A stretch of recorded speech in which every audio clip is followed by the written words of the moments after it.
In this video, we're going to go through a couple more examples of combustion analysis.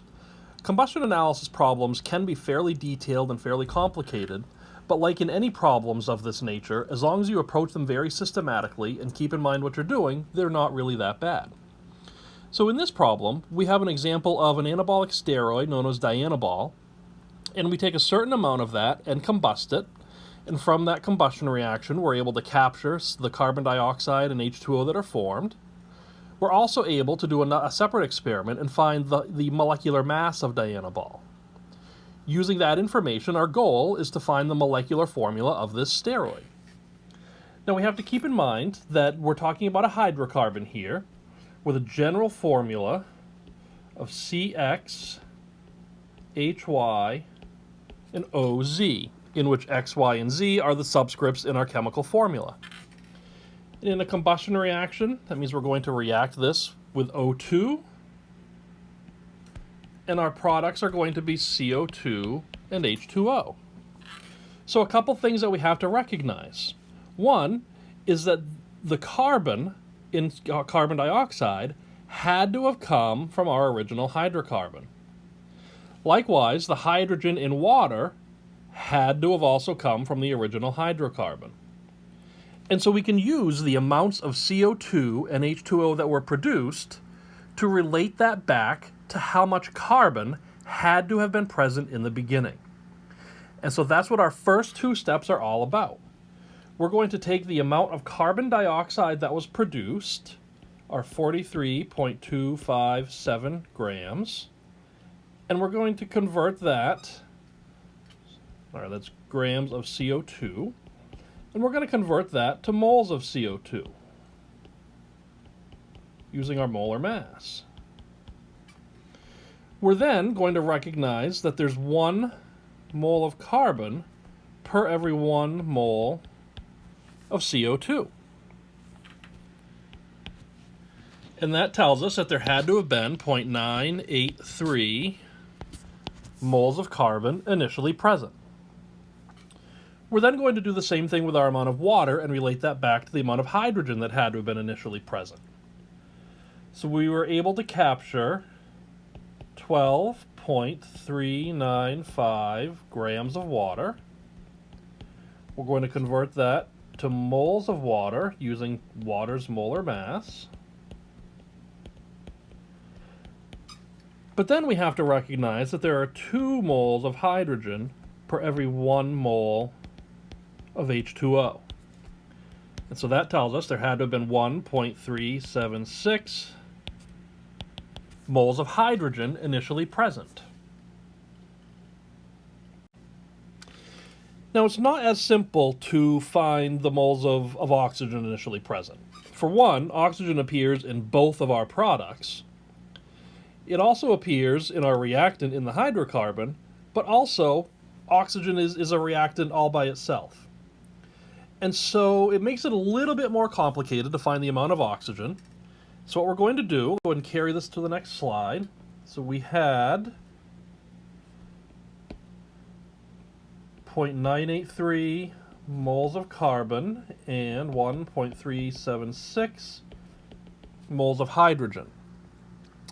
What we're going to do is to convert both of these amounts to grams. Again, just using our molar mass.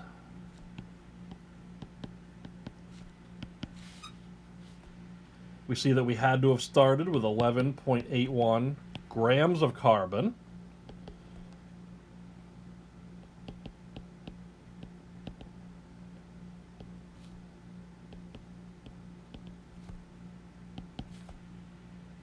And we had to have started with 1.387 grams of hydrogen.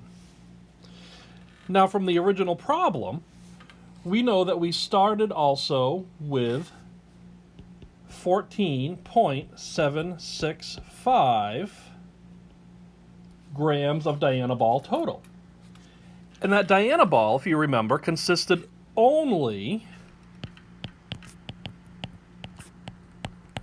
of carbon, hydrogen, and oxygen.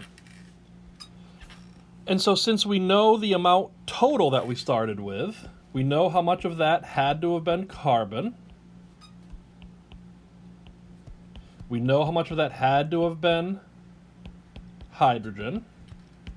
And so the remainder had to have been equal to our grams of oxygen initially present.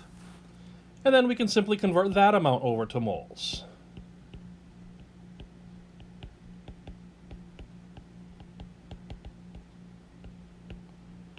To see that we had to have started with 0.0980 moles of oxygen. And so we now know how many moles of each of our initial elements had to have been present. And so we had to have started with 0.983 moles of carbon, 1.376 moles of hydrogen, and 0.0980 moles of oxygen.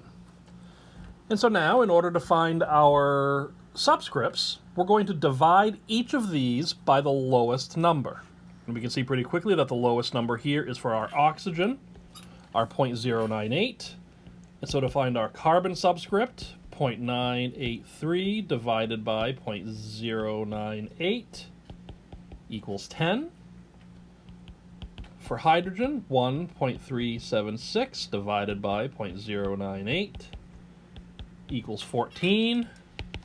And for oxygen, 0.098 divided by 0.098 equals 1. And so that now provides us with our subscripts. C10, H14, O1. And remembering, though, that this is our empirical formula.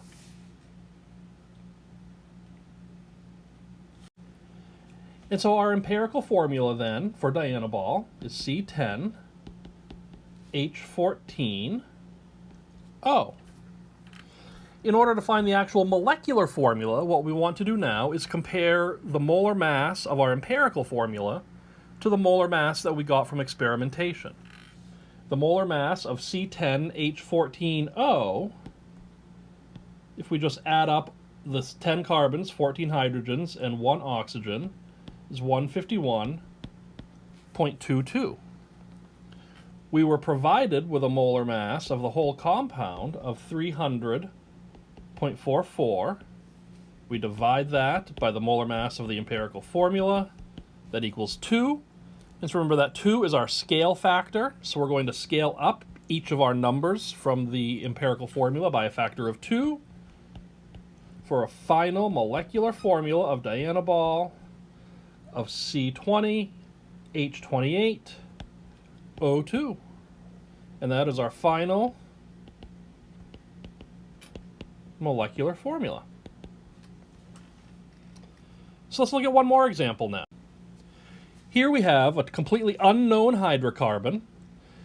It contains carbon, hydrogen, and oxygen. We send 10 grams of that through a combustion analysis. We produce 21.96 grams of carbon dioxide and 11.99 grams of water. We also, again, use mass spectrometry to find the molar mass of the entire unknown to be 180.28. And so let's go through the same exact process. And so first, we're going to take our amount of carbon dioxide, 21.96 grams of CO2. We'll convert that over to moles.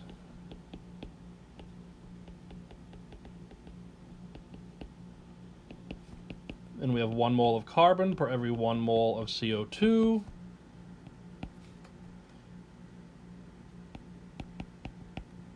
For 0.5 moles of carbon. And now we do the same for hydrogen, relating that back to our amount of water initially present. And we find 1.33 moles of hydrogen. And so now we need to find our amount of oxygen. So remember, we're going to take our grams of carbon and hydrogen that had to be initially present, subtract that from the total amount. And so first, we need to convert our moles of carbon and hydrogen over to grams of each.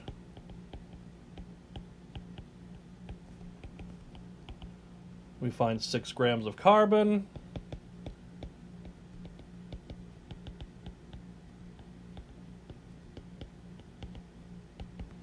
And 1.34 grams of hydrogen. And then we're going to just subtract those from our initial amount. We had 10.0 grams of our initial hydrocarbon, minus 6 grams of carbon, minus 1.34 grams of hydrogen. Tells us that we had to have started with 2.66 grams of oxygen. And then we convert that over to moles of oxygen.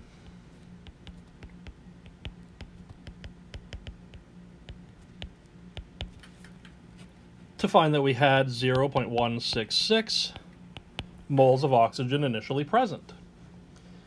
And so now we know how many moles of carbon we started with, how many moles of hydrogen we started with, and how many moles of oxygen we started with.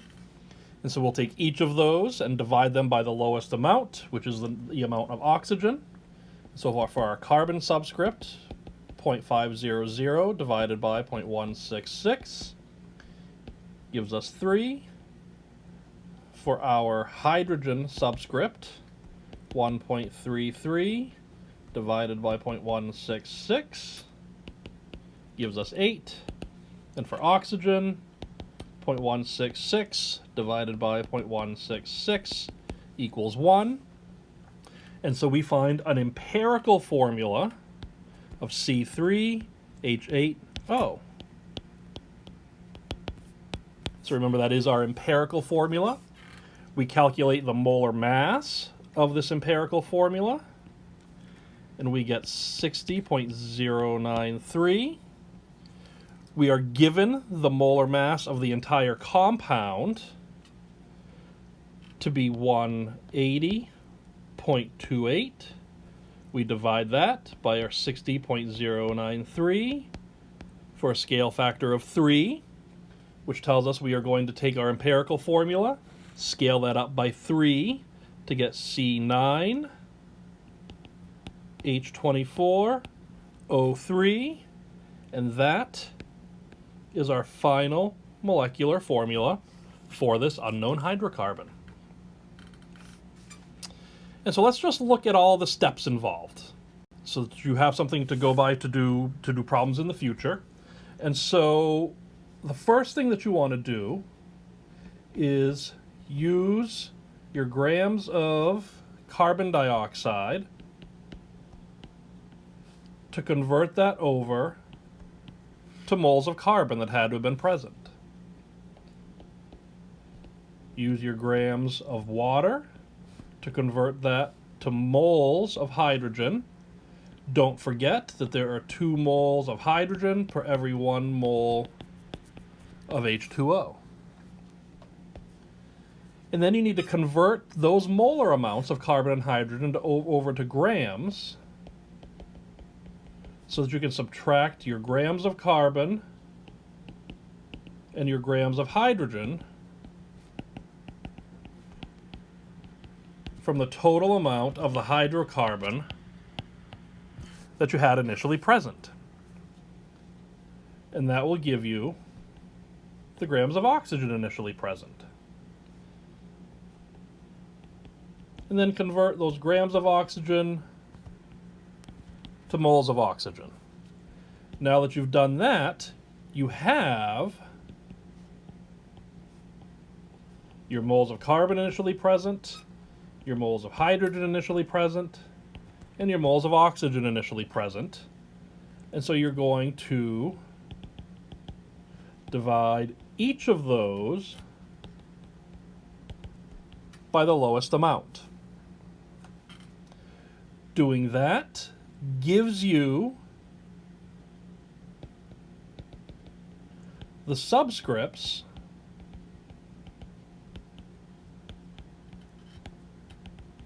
for the empirical formula. Now, if the question is just asking for empirical formula, you're done at this point. However, if the question also provides you with the molar mass of the unknown, you can use that to find the to find the molecular formula. And so to do that,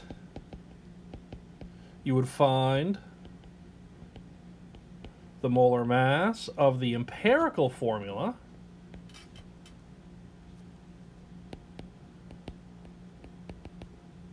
and you would divide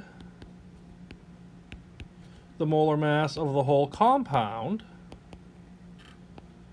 by the molar mass of the empirical. And so then finally, you would scale up your empirical formula by that scale factor you just calculated.